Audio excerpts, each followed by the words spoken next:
Estados Unidos acaba de desplegar una reliquia de la Guerra Fría y un avión que el Pentágono estaba a semanas de retirar para siempre, con el fin de cazar y destruir embarcaciones de guerra iraníes en la vía navegable más económicamente crítica del planeta. El precio del petróleo alcanzó los $176 por barril.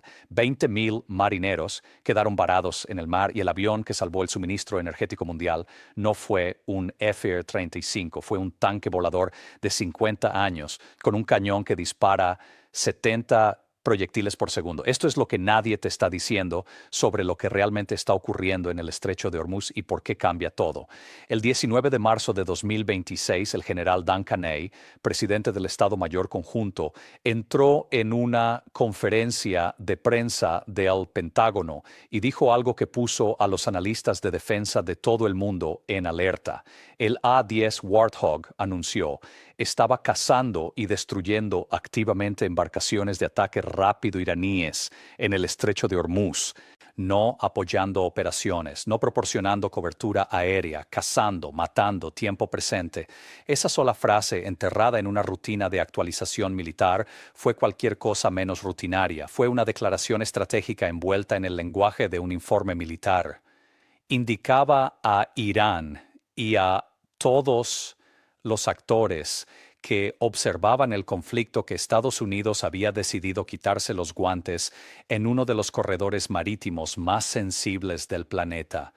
Pero para entender por qué eso importa, hay que comprender que ya estaba en llamas antes de ese anuncio. El estrecho de Hormuz no es solo una característica geográfica en un mapa, es el sistema circulatorio de la economía global moderna. Aproximadamente 21 millones de barriles de petróleo pasan por ese estrecho cada día, alrededor de 1,5 del suministro diario mundial de petróleo. Cada superpetrolero, cada buque portacontenedores, cada transportador de GNL que cruza esos 33 millas náuticas transporta consigo el destino económico de miles de millones de personas, desde Tokio hasta Frankfurt y Mumbai. Cuando Irán declaró cerrado el estrecho, no fue una escalada militar.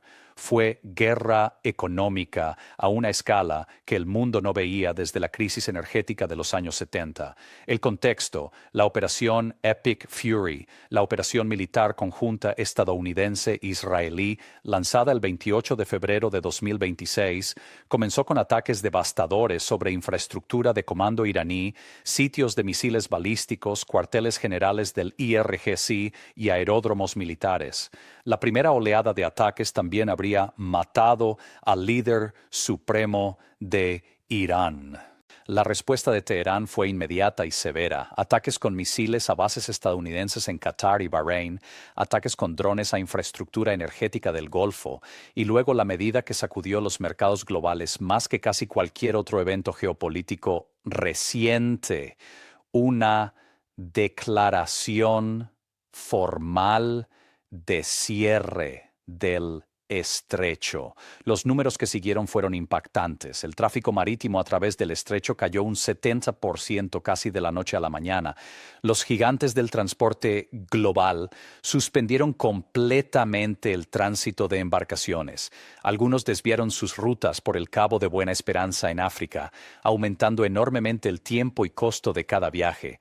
Aproximadamente 20,000 marineros quedaron varados en unos 200 barcos incapaces de cruzar de manera segura. Los tránsitos diarios, que antes eran alrededor de 138 embarcaciones, colapsaron a unas 12 a principios de abril. Esto no es una interrupción, es una casi total paralización de una arteria global y las consecuencias económicas fueron inmediatas y brutales. El crudo Brent superó los $100 por barril por primera vez en 4 años, luego alcanzó un pico de 126. El crudo de Dubái llegó a $160, el precio más alto registrado. Los precios europeos del gas natural saltaron un 24% en pocos días. Aluminio, helio, fertilizantes, todos en alza. El S&P 500 cayó más del 1,5% en una sola sesión. La tasa hipotecaria promedio estadounidense a 30 años subió a su nivel más alto desde febrero. Un estratega senior de materias primas lo resumió claramente. Esto eclipsó absolutamente lo que el mundo vio durante la crisis Rusia-Ucrania. Más alarmante aún fue la dimensión humanitaria, casi ignorada en la cobertura mediática convencional. Los estados del Consejo de Cooperación del Golfo dependen del estrecho para más del 80% de sus importaciones de alimentos. Los precios de los fertilizantes subieron casi un 20% solo en las primeras semanas de marzo, amenazando los ciclos de siembra de primavera en varios continentes. Se reportó pánico en estaciones de combustible en países vecinos. El cierre no era solo una crisis energética, era el inicio de una crisis de seguridad alimentaria. Para entender estratégicamente lo que significa el despliegue del A-10, primero hay que comprender lo que Irán intentaba lograr, porque es mucho más sofisticado de lo que sugiere la cobertura mediática occidental. Irán nunca creyó que pudiera enfrentar a Estados Unidos en un combate naval convencional y ganar. Ese no es el punto. La doctrina estratégica de Irán en el estrecho se basa en la interrupción, no en la dominación. La lógica es elegante y despiadada. Si no puedes igualar el poder militar convencional de un adversario, haz que operar en ese entorno sea tan costoso que incluso una fuerza superior deba pagar un precio inaceptable para actuar allí. La Marina del IRGC, el brazo marítimo del Cuerpo de Guardias Revolucionarios Islámicos, pasó años desarrollando y perfeccionando tácticas de enjambre diseñadas precisamente para este propósito. Operan decenas de botes de ataque pequeños, rápidos y de bajo perfil en grupos coordinados. Algunos llevan explosivos. Otros son embarcaciones de superficie no tripuladas, controladas remotamente, esencialmente botes kamikaze. Una tecnología que Irán y sus proxies regionales habían desarrollado años antes de que Ucrania hiciera famosos sistemas similares en el Mar Negro. Algunos botes colocan minas, otros simplemente hostigan el tráfico comercial para aumentar primas de seguro y forzar a los operadores de petroleros a cambiar de ruta. El poder de esta estrategia radica en su economía. Estos botes son baratos, políticamente negables en algunos escenarios, y su objetivo no es hundir el USS Abraham Lincoln. Su meta es hacer que las compañías navieras, aseguradoras y comerciantes de energía consideren que el estrecho es demasiado riesgoso, que el costo económico del tránsito supera el beneficio. Y durante un tiempo funcionó. Las compañías navieras globales no transitaban. Los precios del petróleo explotaban. Las cadenas de suministro mundiales estaban visiblemente tensas. Pero aquí está la vulnerabilidad crítica. Toda la estrategia depende de que la amenaza sea creíble. En el momento en que esos botes de ataque rápido comienzan a ser cazados y destruidos sistemáticamente, el apalancamiento económico desaparece. No puedes inflar primas de seguro con botes que están en el fondo del Golfo. Entra el A-10 Thunderbolt II, conocido universalmente como Warthog, un apodo ganado honestamente por ser feo, ruidoso, lento según estándares modernos y absolutamente aterrador si estás en tierra debajo de él. El A-10 fue diseñado en los años 70 para una misión principal: destruir tanques soviéticos en las llanuras de Europa Central. Fue construido alrededor de su arma, el GAU-8A Avenger, un cañón automático rotativo de 7 cañones de 30 mm tan masivo y poderoso que el fuselaje del avión fue esencialmente diseñado alrededor de él. Dispara 70 proyectiles por segundo. Los proyectiles son de uranio empobrecido perforante de blindaje, capaces de atravesar la coraza de un tanque. En la Guerra del Golfo, en Afganistán, en Irak, el Warthog se volvió casi legendario, amado por las tropas terrestres por su disposición a volar directamente en zonas de peligro que aviones más rápidos y costosos evitarían, y por su casi sobrenatural capacidad de absorber daños de combate y seguir volando. Su cabina está encapsulada en una bañera de titanio diseñada para sobrevivir al fuego terrestre. Sus sistemas de control de vuelo son redundantes. Puede volar con un motor, con hidráulicos dañados, con agujeros en las alas. Durante años, la Fuerza Aérea de EEUU intentó retirarlo y los documentos presupuestarios planteaban eliminar toda la flota restante de Warthog para 2027. El argumento era sencillo: la guerra moderna había superado el perfil de misión del A-10. El F-35 sería su reemplazo. Pero luego comenzó la guerra y de repente el avión que el Pentágono intentaba retirar se convirtió en el activo más valioso en el estrecho de Hormuz. A primera vista, enviar un A-10 contra botes pequeños y rápidos en un entorno marítimo parece contraintuitivo. No es un avión furtivo, no es rápido, no fue diseñado para interdicción marítima. Un analista naval podría preguntarse razonablemente por qué esta misión no la realizaban FA-18 desde grupos de ataque de portaaviones o F-35 con sus avanzados sistemas de puntería. La respuesta revela algo crucial sobre cómo piensa el ejército estadounidense ante amenazas asimétricas. Frente al enjambre de botes rápidos iraníes, la velocidad y el sigilo no son las cualidades más necesarias. Lo que se necesita es persistencia. Se necesita un avión que pueda permanecer horas sobre el objetivo, escaneando visualmente el agua, rastreando patrones de movimiento, identificando cuáles botes son de ataque y cuáles tráfico civil, y esperando el momento preciso para atacar. Estos botes son pequeños, se mezclan con el tráfico de un estrecho concurrido, se mueven rápido y sincronizan sus ataques. Un F-35 pasando a gran velocidad en altitud está genuinamente menos capacitado para esta misión que un avión más lento que puede orbitar pacientemente y atacar a corta distancia. El paquete de armamento del Warthog confirma la lógica táctica. Los A-10C desplegados han sido fotografiados llevando misiles aire-tierra AGM-65 Maverick para ataques de precisión a distancia contra embarcaciones más grandes, cohetes guiados por láser AGR-20 APKWS de 70 mm para ataques precisos a media distancia y el cañón de 30 mm para letalidad devastadora a corta distancia contra embarcaciones ligeras. Además, misiles Air-to-Air IM-9M Sidewinder proporcionan capacidad defensiva y, crucialmente, un potencial contra drones de ataque iraníes de un solo sentido. Hay otra dimensión que casi ningún medio ha cubierto.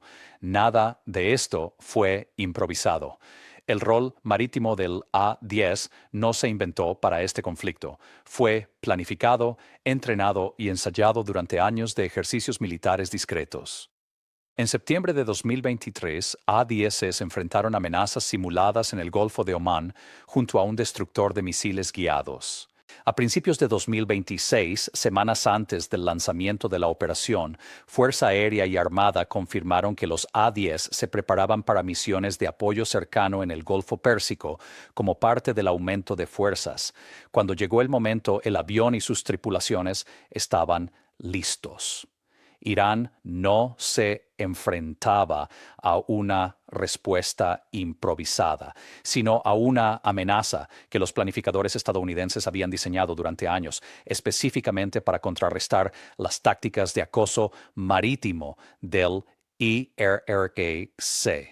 El 16 de marzo, el comandante del Comando Central de EEUU, almirante Brad Cooper, declaró que las fuerzas estadounidenses habían destruido más de 100 embarcaciones navales iraníes, enviando un mensaje directo a Teherán.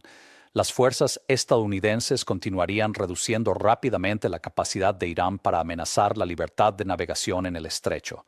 100 embarcaciones. Esto no es una escaramuza táctica, es el desmantelamiento sistemático de una capacidad marítima que Irán construyó durante años y con recursos significativos. La campaña opera en múltiples niveles. Los A-10 manejan los botes rápidos en el agua, municiones pesadas, incluyendo bombas penetrantes de 5.000 LEB. Atacan sitios de misiles iraníes fortificados en los acantilados costeros cercanos al estrecho. Helicópteros AH-64 Apache de fuerzas estadounidenses y aliados regionales interceptan drones a corta distancia antes de que lleguen a aeropuertos, instalaciones energéticas y bases estadounidenses, y aviones de portaaviones mantienen presión sobre la infraestructura de defensa aérea que sobrevive. Para el 4 de marzo, el general Kani había declarado superioridad aérea localizada en la costa sur de Irán, lo que significaba que los A-10 operaban en un entorno donde las principales amenazas aéreas restantes eran misiles portátiles y peligros superficiales a corta distancia.